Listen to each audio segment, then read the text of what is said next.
would now like to invite our chief guest, Mr. Rajendra Kumar Kataria, sir, to address our audience.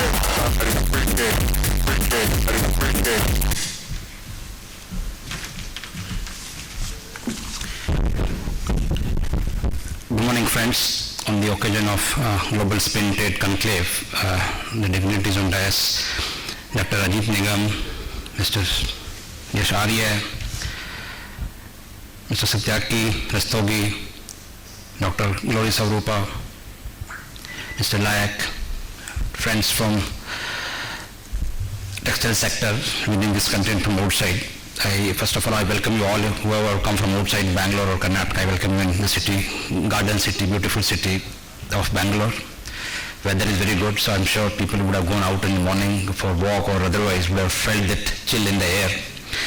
There's a Kabban Park here close by, so I also maintain that park, so it's a beautiful park. Backside we have a coffee board. Again, Karnataka is known for silk and coffee. So if you have not chance to visit or to have the feel of aroma of coffee, maybe after this conclave or during the break, just go over that side. There's a coffee board office just backside of this hotel, and you can feel the original aroma of coffee. Generally what we drink, I mean, I don't know how many of you are from Bangalore. Outside Bangalore, whatever we drink, that is not coffee.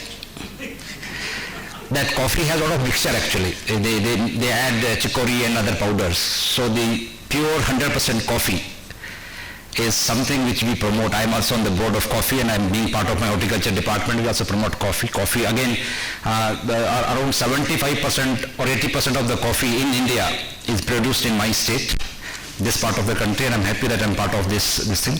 Similarly, coming to from coffee to silk, around 60% of silk of the country is produced here. Roughly 75% of the cocoons of the country are sold in market. We have two largest market of Asia in Bangalore, close to a place called Ramnagara, just 40 kilometers away. People who have seen movie Sholay, if anybody has known, and very good known popular movie in Hindi, was shot in that location, and in that location, apart from Sholay, is also known for good quality cocoon, sericulture product in the part of this world. We enjoy, I'm coming to specific, I'll talk something about silk, then I'll talk about the textile. I'll have around 10-15 minutes to talk. Yeah, okay. So I'll not bore more than 20 minutes, hopefully. Karnataka started this silk as an industry, or silk as a fabric for a common man, somewhere 110 years back. For the people who don't know the history of silk, I'll just take few minutes. Silk is basically, we have mulberry silk. Mulberry silk is grown in this part of the world. And then we have non-mulberry silk, array silk we call this, basically in the forest area of northeast of India and part of Bihar and that side. The mulberry silk is as a culture started in this part of the country because of the weather and because of the local culture. Around 110 years back, the then kingdom of Mysore. Mysore is again 143 kilometers away from this place around south of Bangalore. This silk was meant only for the queen and their family, because it was not something commercially grown, number one. Number two, it was not very popular. Three, it was pretty costly. And four, the artisans were basically supported by this Maharajas, this kingdom. So they were actually manufacturing this fabric, basically saris, the traditional Indian wear, for the princes and their family members. So somewhere in 1911, they took a decision that this fabric, with the kind of touch, feel, comfort, and that royalness that silk had, they said, let us convert this to a common man's. If not common man, at least somebody who can afford. So that time, 1911, we have one factory called Karnataka Silk Industrial Corporation. They basically, KSIC is a brand owned by us. I am the chairman. So they started that factory to promote local silk to the people of this country, That time it used to also go out of India to the royal families of the Asian and African and European countries. That led to the area expansion. So from one small district, it spread in almost the entire southern part of Karnataka. And now that factory alone, for the last 110 years old factory still are working well.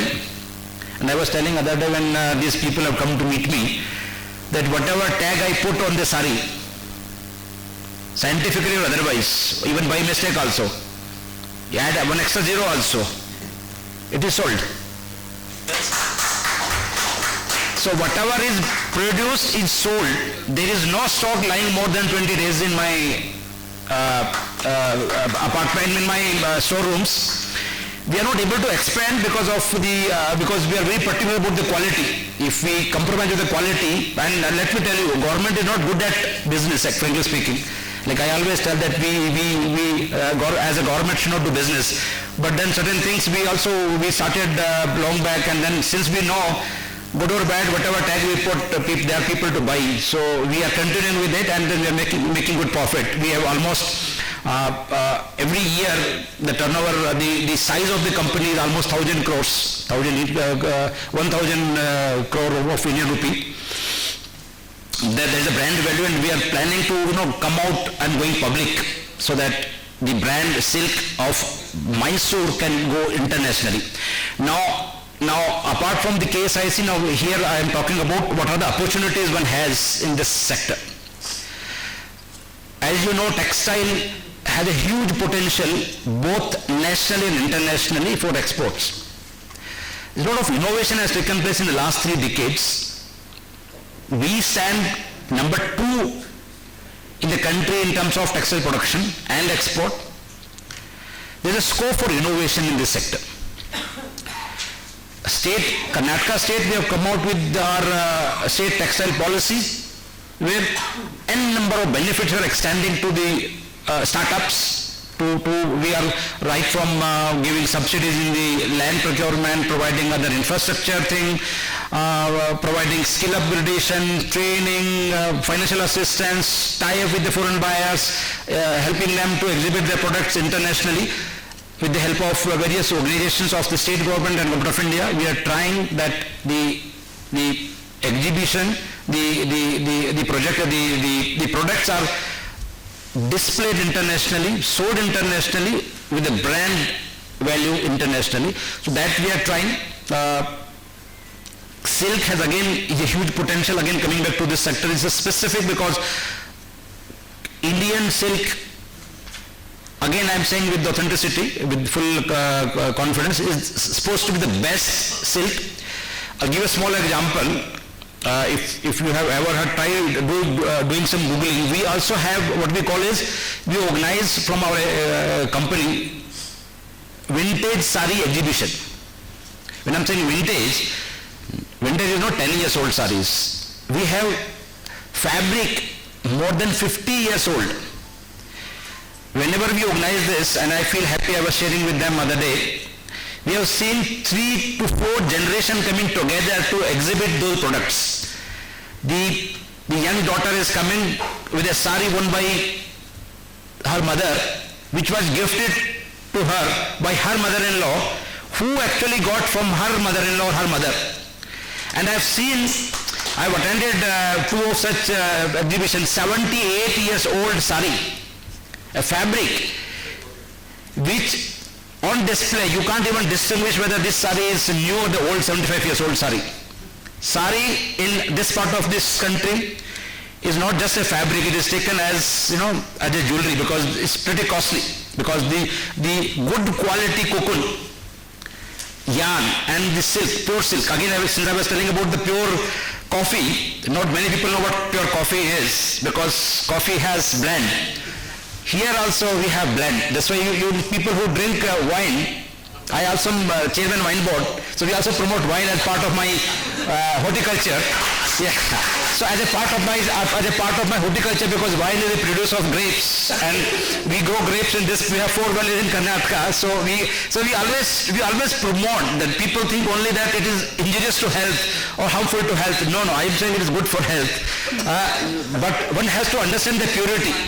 So purity of wine, purity of coffee, and purity of silk is something which one should understand. So the silk, the pure silk, what you get, like people, I mean, I don't know how many of you people, when you go to Delhi, I am from Delhi, so the culture in Delhi, especially maybe the most of the international world, that you change the fabric. You don't wear the same saree again, second time. You go in a marriage and somebody tells, oh, this saree you have worn last time. Over.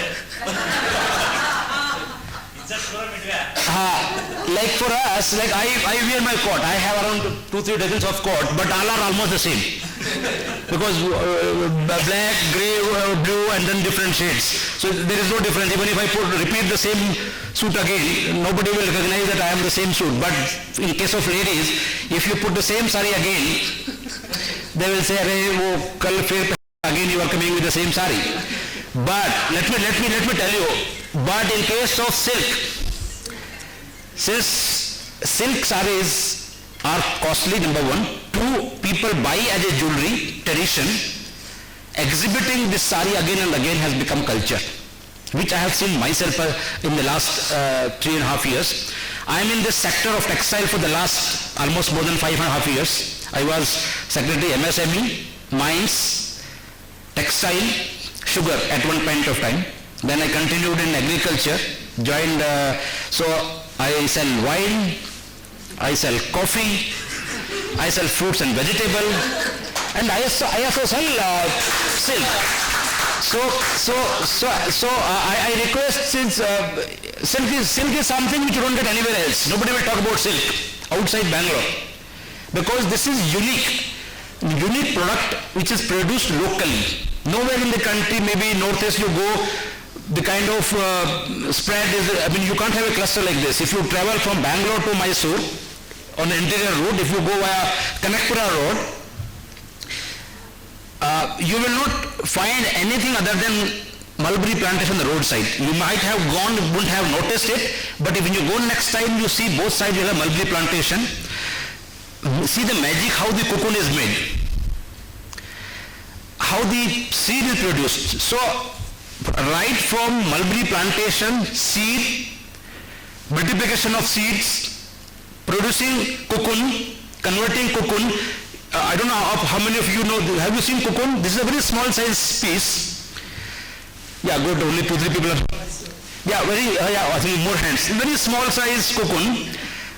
Can anyone tell what kind of length of yarn one cocoon gives? Any guess? 40 meters. Any guess? 40 meters. A good quality cocoon, this size, with a good quality machine, you can fetch 1,450 meters of thread, of yarn. 1,450. I am giving an average. It goes up to 1,650 also. I am just saying 1,450 or an average. If you take 10 cocoons, good quality machine, properly trained people, 1,450. So I am saying here is the scope of innovation.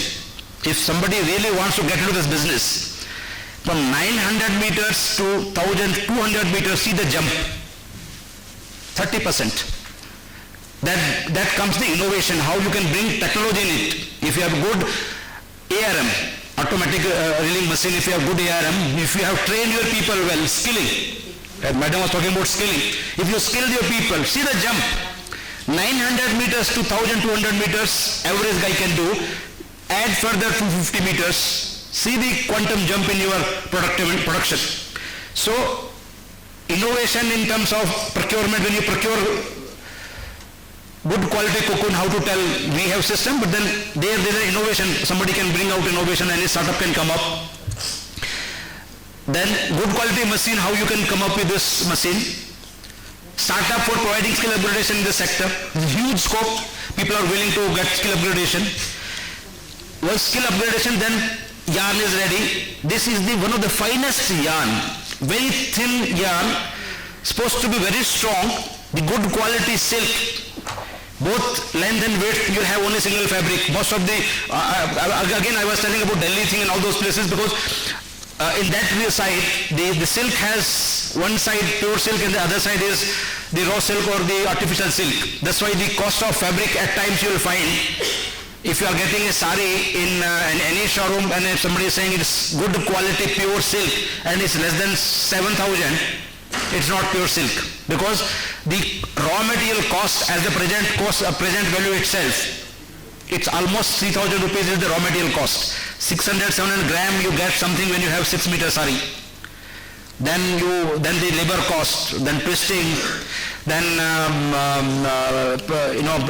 this thing, you put whatever you paint and whatever this thing you add to that, coloring of that, and then making fabric. So what I'm saying is, there's a huge scope of innovation in this sector, right from starting from the market.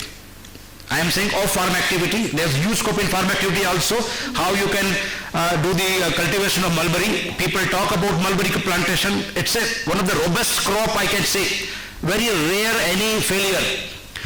Then rearing houses, you can bring innovation that how you rear it actually. Nobody would understand. So on the layer you can rear the cocoons and then you can make mulberry with this thing. So there's a huge innovation which we can bring in terms of raw material for the cultivation. During production of cocoon, you can improve the quality. One cocoon will give you 400 meters of yarn. A good quality cocoon will give you 1,450 meters of yarn. So here you can bring the quality. There is also scope for production of seeds. That eggs which you prepare, it's not the normal egg actually. It's a science actually. I was telling a story to learn how the eggs are produced. If you happen to visit next time from Bangalore to Mysore, on the left hand side after Ramnagara, you will find one cocoon seed market. If you happen to visit, just spend 10 minutes. It will add to your knowledge. For me also it will add. I never knew actually. I am from that part of the country, so I have never seen how the cocoon seeds are produced. It's on the paper. You will not know. It's just a folder. Somebody will give a file, and that file will contain the eggs.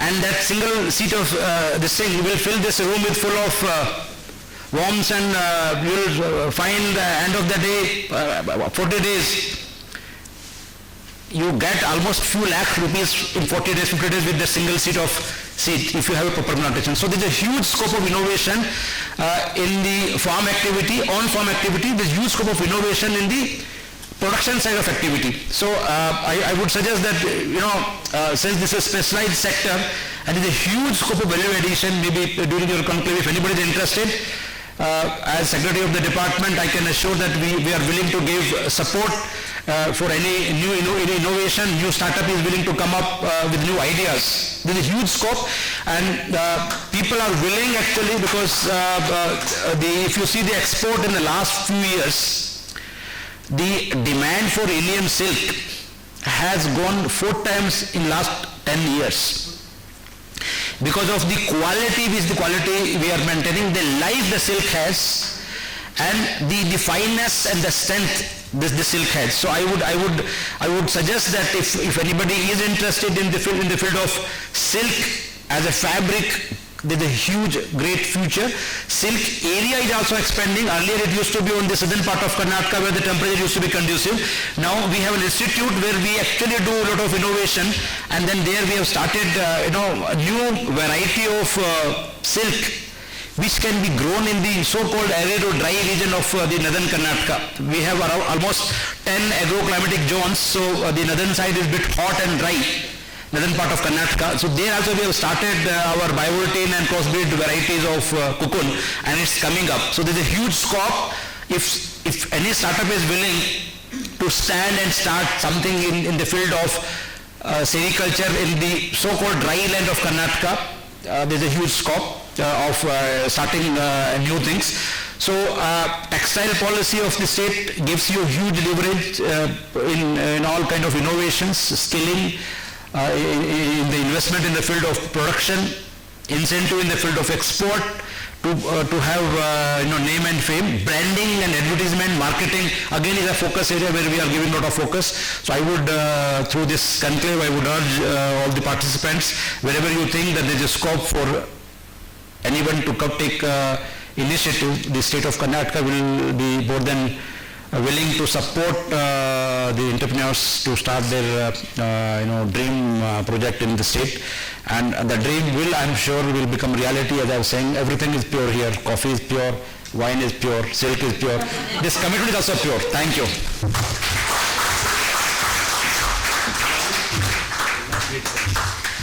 Thank you so much, sir, for a very insightful and engaging address for all of us. Can we have another round of applause for sir, please?